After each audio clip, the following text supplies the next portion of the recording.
Hi, everybody. Welcome to the November 8th, 2019 edition of Colorado Inside Out. I'm your host, Dominic Dezzutti. Thank you very much for joining us. Today, we'll be covering the results of Tuesday's election, so let's get started with a quick take on the overall voter turnout. Patty Calhoun from Westward, it seemed that the Republicans held tradition on an off-year election. They maintained their advantage, even though they don't have the advantage on overall registration. Surprised? No, because this has been our tradition. They vote early, they vote often. Democrats are very, very tardy, and depending on what county they're voting in, they're confused. David Kopel from the Independence Institute and DU Law School. What did you take away from the turnout?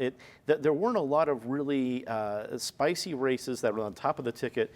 As soon as you got into the communities, it got spicy, but the top of the ticket was a little sleepy for an election like this. Was that part of it? Well, sure. We're in an off year. Turnout was 36%, and certainly the Colorado legislature has done everything possible to make it easy to vote. You know, you go to high school, you get a driver's license, you basically get automatically registered to vote, and then they send you a ballot.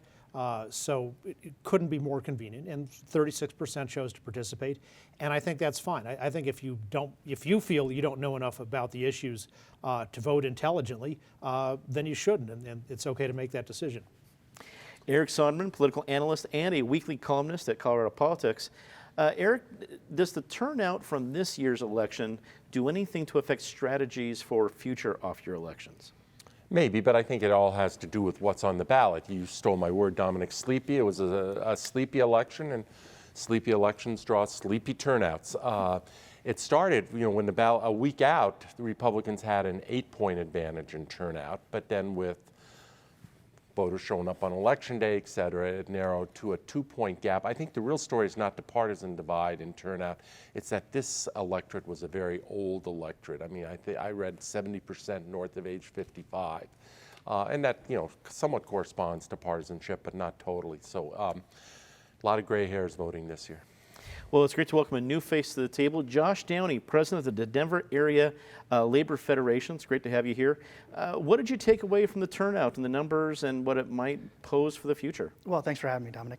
Let me say that, I believe that actually the turnout is trending in the right direction. And as far as we saw more women and people of color, and as we're looking at the Aurora returns that are still coming in, we are seeing disadvantaged voters that haven't traditionally voted had voted, they just voted late. So I think that's a good sign, and as we move into 2020, I'm optimistic about progressive chances. After a very late start to their campaign, the proponents of Proposition CC lost on Tuesday. Supporters of the measure gave signs that the Tabor issue will be back on the ballot again in 2020. Meanwhile, Proposition DD passed by a whisker, with the decision still in doubt throughout Tuesday night. Patty, at one point around this table, you had your predictions for elections would be the kiss of death. You've now become our Nate Silver. I think you called this one right on the head. What did you think of the results from both, and do you think we'll see another Tabor issue in 2020? I think we'll see another Tabor issue, and maybe we'll actually see a campaign for it, which we didn't see much of this year. It was interesting. I was hearing Casey Becker partly blame the failure of CC on the turnout, low turnout, which this was not a historically low turnout, and maybe more people would have turned out if there had been a compelling campaign for CC, which you just didn't see. You saw TV commercials with one woman worrying about fixing some roads, and that was it. There was not a really good argument. It didn't have a face the way previous attempts to push a debrucing has. There was no Owens out there, fast tracks push. There was no Polis. I mean, you barely saw him. He certainly was nowhere around during elections. So you need a campaign that's compelling with some real faces from the state pushing it and saying why it's important, so you can counter the geniuses at the Independence Institute who are out front early and celebrating big. It wasn't a surprise CC went down. There were flawed language and a bad campaign. DD had a pretty good campaign. They had a lot of money because, of course, people are going to make a lot of money up in the mountains off this. So that it passed wasn't surprising. That it was as close as it was surprising. David, there's kind of this odd juxtaposition in Colorado where a whole lot of smaller communities have, quote, debruced themselves over, let them keep the funds if it's something like for a firefighter district or a city or a particular county. but statewide it does not tend to go well unless, like we had the whole the coalition around Ref C. What do you think is that distinction between a statewide ask and many of these smaller community and county asks? Oh, credibility. So if the money will be spent on what they say it's going to be spent on. So for example, say that the Boulder Valley School District says, if we collect excess property taxes, can we just keep it? And voters of Boulder said yes, because they had a guarantee that all that money would be spent on the Boulder Valley School District. The reason why the Independence Institute has been successful now, and this is now number 5 for us in participating in a coalition to help defeat massive statewide tax spending or debt increases, is the record, although even while being far outspent by the tax consumer side of this, the credibility. You know, the one major thing that did pass was Referendum C years ago, and Hank Brown was then the president of the University of Colorado, former Republican senator, and a great proponent of Referendum C, because he said, you know, CU needs more money, and so does the whole higher education system. And then he found that despite all the promises that were made in the campaign, the legislature just used creative accounting, and CU got practically nothing out of this supposed windfall that they were going to get. And that's why he was on the coalition and a spokesman against Referendum CC this time. And it was the same kind of skepticism as there was, yeah, if you looked at the ads with their phony, you know, conglomeration of newspaper articles, yes, we'll spend it on roads and schools and things like that, but there was nothing binding in there. And this time, I think the voters said, well, you know, this is Lucy swiping the football away from Charlie Brown, and we won't get fooled again.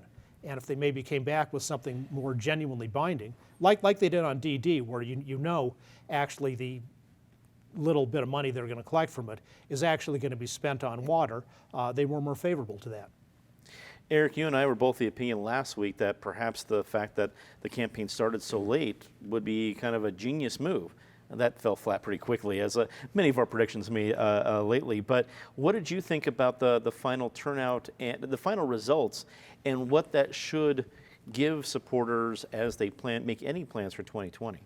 Yeah, I mean, I think we speculated that maybe there was sort of some perverse genius behind not running a campaign. I think, you know, there was maybe there was perversion, but no, but no genius. This thing was sort of mishandled from the beginning. It was conceived late in the legislative session. The governor was lukewarm about it from the get-go. The governor spent the summer trying to cobble together an alternative, but could never get Democrats and Republicans to agree.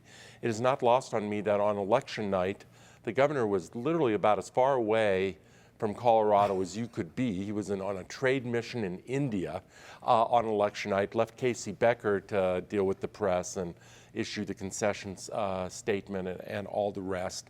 And there was really no campaign. It didn't even start in a public way till early October. And that's not a campaign.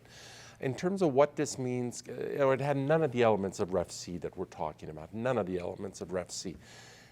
In terms of what this means going forward, I know there are, you know, people out there, and they were quoted within 24 hours after the election results of saying, we're going bigger next year, we're going bolder, we're going to do a full Tabor repeal, maybe we'll do a graduated income tax, even though that just was voted down very recently.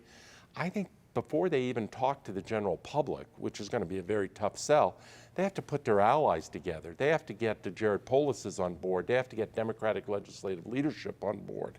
And I'm not sure there's much appetite for that.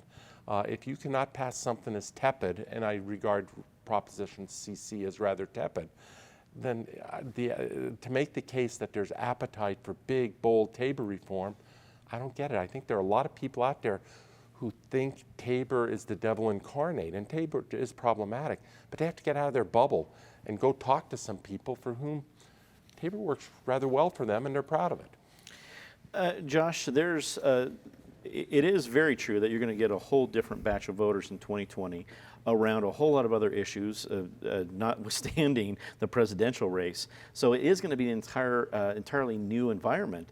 But was there anything to take away from this current CC experience that would inform that even with a relatively different electorate in 2020? I think Patty hit the nail on the head. CC had an uphill battle all along, and there for two reasons. The first is that it's addressing a bureaucratic problem that doesn't exactly pull at people's heartstrings.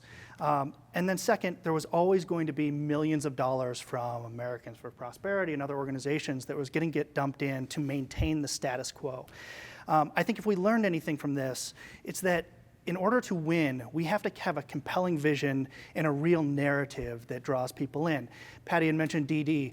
It did that with the commercials. I think they were actually compelling. Now, it won narrowly, but it won. And at the end of the day, that's what we have to take forward. Without that compelling narrative, without a vision, we won't get where we need to get to.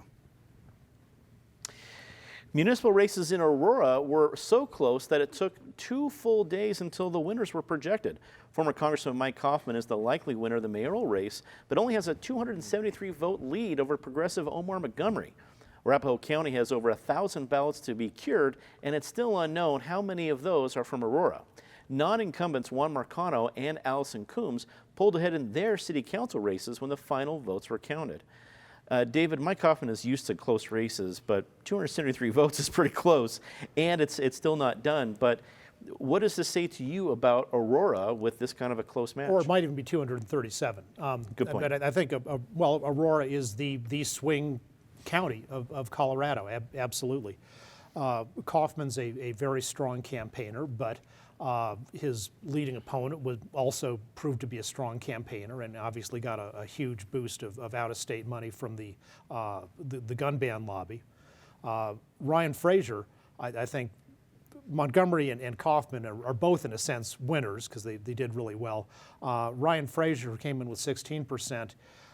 Colorado Politics, somewhat unkindly, but maybe not inaccurately, referred to him as the Harold Stassen of Colorado politics. He was an Aurora City Councilman who then, after winning those races, has gone 0 for 5 in various things. Harold Stassen was a moderate Republican governor of Minnesota in the 1940s and was a very serious presidential contender, didn't make it after 2 or 3 times. Eisenhower and others got the nomination, but then he kept on running for the Republican nomination on and on and on again, where he went ultimately with a 0-9 record in seeking the Republican presidential nomination.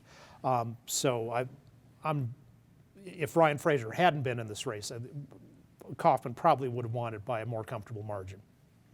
Eric, Kaufman, so far from what we can tell, is going to win by a whisker. The non-incumbents win from coming behind in the last hours of the election night.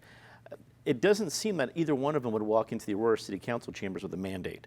So does that actually bode well for Aurora City government and how they will actually be working together, especially in a polarized environment like we are in right now? Yeah, I mean, if you believe that somewhat divided government or somewhat tentative government is not all bad, I don't think there's a conclusive outcome in Aurora. It was amazing that Kaufman had a big lead. When I looked at it on election night, I think it was 38% Kaufman, barely 31% for Montgomery, and now we're down to, point something difference in 273 votes. I appreciate David's update on Harold Stassen.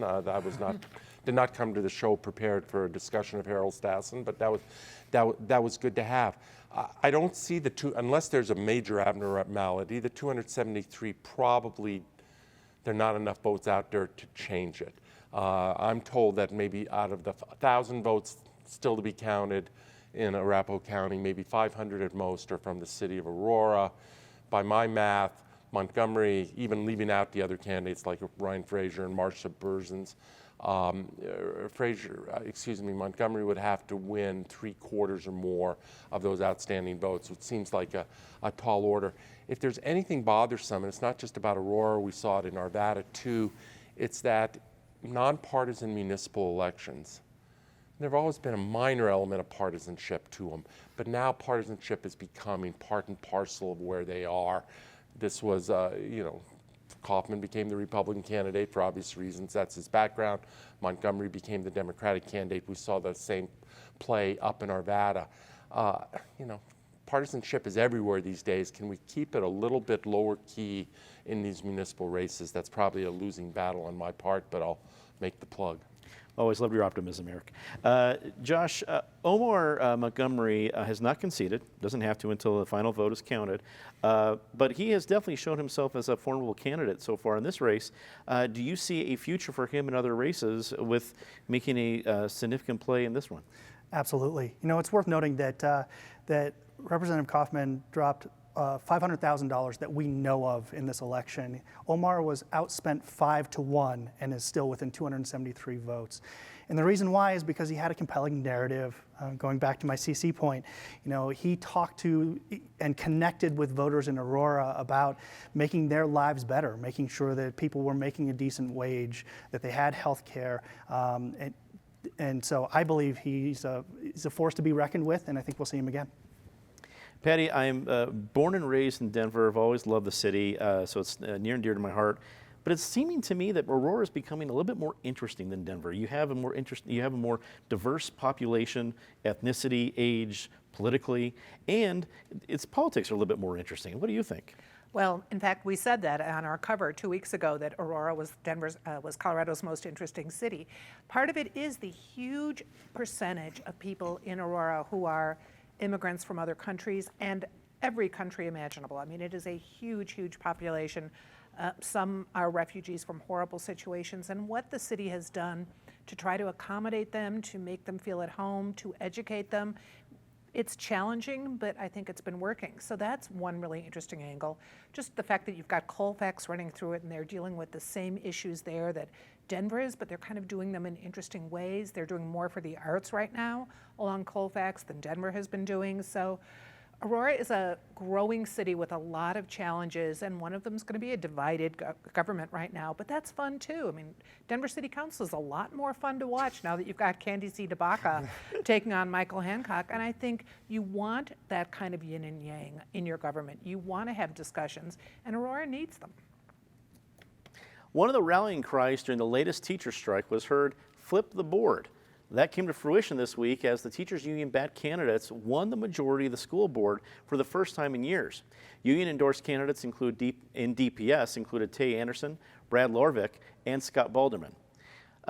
Eric, to have this kind of a teacher union-backed majority in DPS, we haven't seen this for a long time. What effect do you think it's going to make on recent reforms in charter schools in Denver? Well, I think we will tell over time, but it will have an impact. I mean, this board did flip, and probably a few voters flipped them off, if you will, in the process. What I've found interesting about this election was how not close it was. I mean, this was a decisive, conclusive election result. As somebody who is identified with the reform movement, who's been involved in charter schools, I think you have to take it to heart. And I think the people I talk to who I'm aligned with on this do take it to heart. I think the reform movement, quote unquote, in Denver had a good 15 or 20-year run, dating back to Michael Bennett's time as superintendent. Nothing lasts forever. Pendulums do swing. This one was due to swing. It swung hard. Perhaps the reform movement, again, in quotation marks, had grown somewhat tired, somewhat entrenched, some would argue somewhat insular. Now let some other people get up to bat and take a whack at it. If their agenda is to bridge the divide, where there is definitely a divide in this city around education issues, God bless them. If their agenda is to get more money into classrooms and reduce administrative bloat, God bless them, and they will find a lot of support.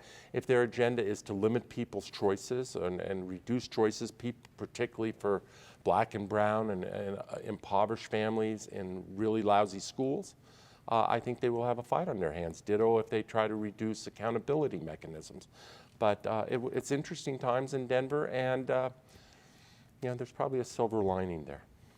Josh, what do you think are the key issues that this new majority would like to see accomplished? You know, I think that, well, let me just say first that the impact of the Denver teachers strike not only impacted Denver, but we saw teachers union endorsed candidates. 2 seats were won in Aurora, 3 seats in Douglas County. So this had ripple effects far beyond Denver. I would also say that, Eric mentioned that the reform movement had a good run. I would argue that it actually wasn't a good run. The reform movement led to schools in neighborhoods being closed down. It's not much of a choice when your school in your neighborhood gets closed down. So when we talk about issues front and center, first and foremost, it's keeping our neighborhood schools up and running and open. It's stopping the privatization of our schools, and it's making sure that we can retain good educators in our city. Patty, in Tay Anderson, I believe we have the youngest DPS board member, so there's clearly some new fresh blood, very fresh in this case. What do you expect to see from this new board? Well, certainly with Tay, we see the start of a long political career, I think. And he's going to be very interesting. I'm going to take, maybe it was time for the swing back for the pendulum, but I think it was the snow day fiasco the week before had the last push at the people like, we're going to get our phone calls on time. So I would say the new board members, first thing they should do is tackle how to decide snow days and how to let people know, because those kinds of things really affect parents and kids on a very immediate level. David, as Josh mentioned, this was not the only county where teachers union backed candidates did well. I think out of all, it was, 14 of 16 or 15 of 16 candidates throughout the metro area won.